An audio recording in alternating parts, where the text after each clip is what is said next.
ये गोभी कैसे थी भैया? 80 रुपए किलो। क्या 80 रुपए? और ये मटर?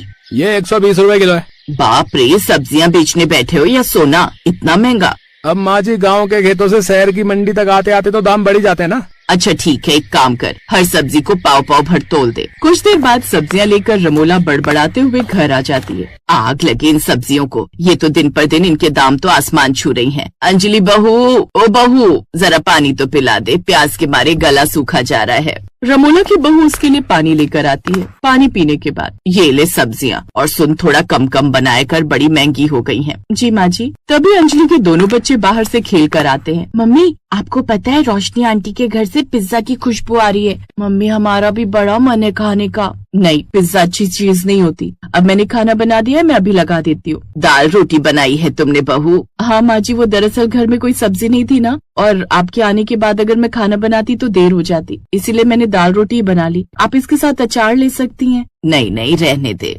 मम्मी, मुझसे ये रोज रोज हमें भी पिज्जा खाना है। अरे मैं फिर कभी तुम लोगों के लिए बना दूंगी। आप हर बार ऐसे ही बोलती हो। अब तो हमें बाहर का पिज्जा खाना है। बाहर का पिज्जा तो और भी ज्यादा महंगा होता है, और तुम लोगों के पापा अगर इन सब में पैसे खर्च करने लगे तो घर कैसे चलेगा? बहू, बच्चों को क्यों ये सब बोल रही है? नहीं माँ जी, बच्चों को भी समझना होगा हमारी फैमिली के हालात। जो अपने पास है, जितना अपने पास है उसके हिसाब से ही जीना चाहिए। चलो अभी खाना खा लो। नहीं मम्मी, हमें उसी रेस्टोरेंट का पिज्जा खाना है, हमें घर का पिज्जा नहीं खाना। आप अच्छा नहीं बनाती हो खाना। हाँ मम्मी, पिछली बार जब हमने कहा था हमें पिज्जा खाना है तो आपने रोटी में सब्जी सजा कर दे दी थी, वो तो देखने में भी पिज्जा जैसा नहीं लग रहा था। हमने नहीं खाया है पिज्जा, बस दूर से तो देखा है। अब मैं इन मासूम बच्चों को कैसे समझाऊं?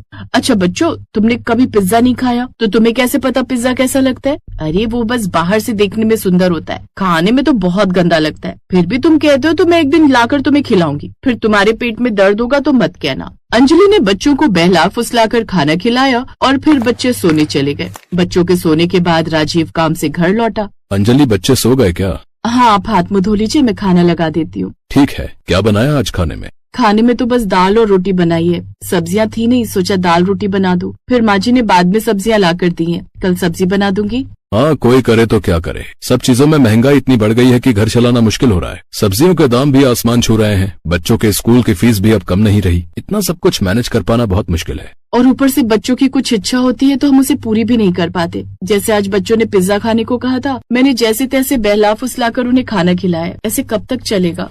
पता नहीं अंजलि, मैं कोशिश तो कर रहा हूँ, दिन रात मेहनत करता हूँ इस घर के लिए, पर मेरी कमाई पूरी ही नहीं। 98 है तो खर्चा रुपया। इसीलिए तो कहती हूँ मैं कुछ अच्छी सी नौकरी कर लेती हूँ, दोनों मिलकर कमाएंगे तो घर चलाने में आसानी होगी। तुम्हारे काम करने से मुझे कोई प्रॉब्लम नहीं है, बल्कि मुझे तो खुशी होगी, लेकिन बाबूजी इन सब चीजों के लिए नहीं मानेंगे। याद है ना, एक बार तुमने बात की थी तो कितना गुस्सा हो गए थे। तो जाने दो। आपके जूते खराब हो गए, कब तक मोची से इधर उधर से सिलवा कर उन जूतों को पहनेंगे? मेरे जूते से ज्यादा जरूरी है बच्चों का स्कूल बैग। मैंने देखा है उनका बैग फट गया है। जब भी थोड़े पैसे मिलेंगे ना तो पहले उनके लिए बैग लाऊंगा। मैंने 600 रुपए रखे हैं, आप ले जाइए, इसमें उन दोनों की बैग आ जाएगी। तुम बहुत अच्छी हो, तुमने पूरे घर को बहुत अच्छी तरह से संभाल रखा है। अगले दिन सुबह सभी बैठकर चाय पी रहे थे, तभी शांति और मनोहर उनके घर।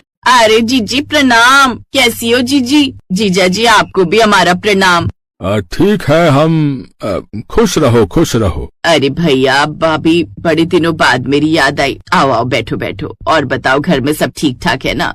घर में सब बिल्कुल ठीक है। नवीन और अंकित तो हायर स्टडी के लिए विदेश गए हैं, सब राम जी की मर्जी है। अरे वाह। अब जीजी, मैंने तो दोनों से कहा कि भाई हमारा इतना बड़ा फैमिली बिजनेस है, उसे कौन संभालेगा? अब विदेश में जाकर पढ़ने की क्या जरूरत है? पर नहीं, उन्होंने कहा हम पढ़ेंगे, खूब पढ़ लिख कर हम आपके बिजनेस को और आगे बढ़ाएंगे। कुछ देर बाद सबने साथ में नाश्ता किया और अपने अपने काम में लग गए। शाम को, मम्मी आपने कहा था आप हमें पिज्जा खिलाओगी, कब खिलाओगी बताओ ना? कहा था ना एक दिन खिलाऊंगी, अभी वो दिन नहीं आया। चलो अब मुझे कहा अपनी पढ़ाई करो। मम्मी, हमें आज ही पिज्जा खिलाओ ना। कहा न जाओ यहाँ से। फिर शांति और मनोहर ने उन्हें अपने पास बुलाया और उनसे रोने का कारण पूछा। हमें पिज्जा खाना है और हमें कोई पिज्जा नहीं खिलाता। हाँ, हमने दादाजी दादी जी मम्मी पापा सबसे कह लिया, पर सब बहाने बनाते हैं, हमें कोई पिज्जा खिलाना नहीं चाहता। बस इतनी सी बात। चलो आज हम तुम्हें पिज्जा खिलाते हैं। सुनिए जी, बच्चों के लिए पिज्जा ऑर्डर कर दीजिए, आज हम सब मिलकर पिज्जा पार्टी करेंगे।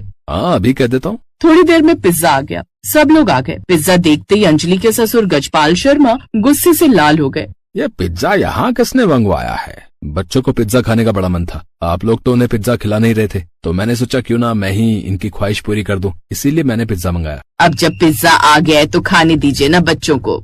बिल्कुल भी नहीं, हम इतनी महंगी चीजें बिल्कुल भी नहीं खाएंगे, ना ही हम अपने बच्चों को खिलाएंगे जो हम लोग अपने बच्चों को दे सके। हम बस उसी की आदत डालते हैं अपने बच्चों को। जी आप तो बुरा मान गए। बात बुरा लगने की नहीं है, बात स्वाभिमान की है। हमें किसी के टुकड़ों पर जीना मंजूर नहीं। अब आप अपने पिज्जा को लेकर हमारे घर से जा सकते हैं। जय राम जी की। अब वो दोनों वहाँ से चले गए। बच्चों ने भी डर कर पिज्जा का नाम लेना छोड़ दिया। इसी तरह कुछ दिन बीते और अचानक से अब ससुर जी की तबीयत खराब हो जाती है और अब उनके लिए दवाइयाँ लानी पड़ती हैं, जिसके लिए कभी कभी पैसे कम पड़ जाते। ये देख अंजलि ने हिम्मत जुटाते हुए कहा, आप सब अगर ठीक समझे तो मैं घर के खर्च में आपका हाथ बटाना चाहती हूँ। मैं पढ़ी लिखी हूँ, मुझे कोई न कोई नौकरी तो मिल ही जाएगी। हम दोनों कमाएंगे तो इस घर में किसी चीज की कमी नहीं होगी। हमें कोई दिक्कत नहीं, लेकिन तुम्हारे ससुर जी, हम पापा जी को बताएंगे ही नहीं कि मैं नौकरी करती हूँ। मैं किसी न किसी बहाने से चली जाऊंगी। कभी बच्चों की स्कूल की मीटिंग है तो कभी मुझे मायके जाना है तो कभी कुछ और। इस तरह पापा भी नाराज नहीं होंगे और हमारे घर के हालात भी सुधर जाएंगे। ठीक है बहू, मैं तुम्हारे साथ हूँ।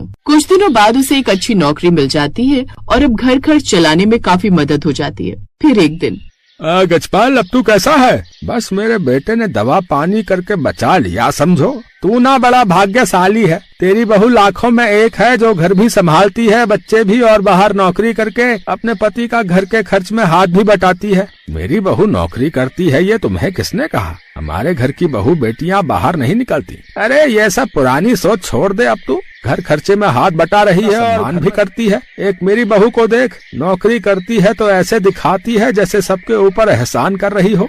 ये बात सुनकर वो हैरान रह जाता है, लेकिन साथ ही उसे अपनी बहू पर गर्व भी था। शाम के समय, बच्चों ये पिज्जा दादाजी ने दिलाया है हम सब के लिए। आज हम सब एक साथ बैठकर पिज्जा खाएंगे, और सबसे पहले मेरी बेटी समान बहू के लिए, जिसने इस घर के लिए कितना कुछ किया। ये देख अंजलि की आंखों में आंसू आ जाते हैं। उस रोज वो पहली बार मिलकर पिज्जा खाते हैं